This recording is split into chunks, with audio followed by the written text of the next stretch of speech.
Colin, wapi?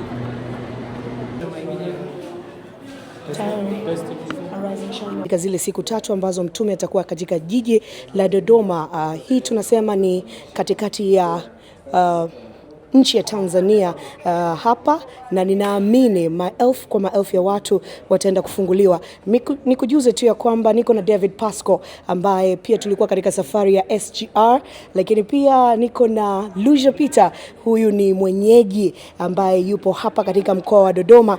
Na niseme tu ya kwamba leo mitandao ya kijamii, lakini pia vyombo vya habari, radio, TV zitakuwa live, na mji mzima, masikio, macho yote ni katika mkutano mkubwa ambao uko pale katika viwanja, karibu na viwanja vya wajenzi. Lucia, mtumishi wa Mungu, amekwisha tua katika nchi ama tunasema land, katika mkoa wa Dodoma, na wakazi wa Dodoma tunaamini mnabarikiwa sana. Bwana Yesu asifiwe, mtumishi wa Mungu. Amen. Amen. Hongera na safari. Na ilikuwaje? Safari imekuwa njema sana, na Mungu ametujalia neema ya kufika katika jiji la Dodoma. Ndio.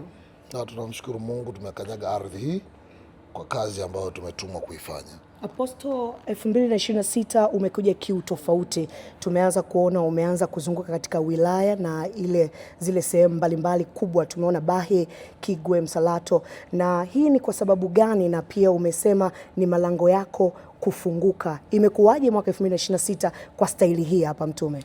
Unajua mambo ya kiroho yana uongozi wake. Tumekuwa Bahi, tumekuwa wapi, na kila mtu aliyehudhuria na aliyetazama amejua kuna vitu kwa nafungua. Ndio. Kwa sababu malango ya kiroho hayako tu kama hii milango. Ardhi ni sehemu kubwa sana ya komeo. Kwa hiyo tunapokanyaga kwenye miji, kutokana na Mungu alivyotupa tuongoza katika mwaka huu, ni kufungua kwanza zile wilaya pia. Ndio. Pale karibu na uwanja wa wajenzi. Ndio. Kwa tutakuwa pale kwa siku 3, na tumeingia sasa hivi tuko station hapa ya railway SGR, na Mungu anaenda kufanya mambo makubwa. Kila aliye mgonjwa jiandae kupona. Kila mtu jiandae kuona miujiza, uponyaji, maajabu na mambo makuu ya ufufuo katika maisha ya watu. Kwa hiyo kila mmoja jiandae kwa imani yako. Amen.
Mwaka wa mbele imewashika.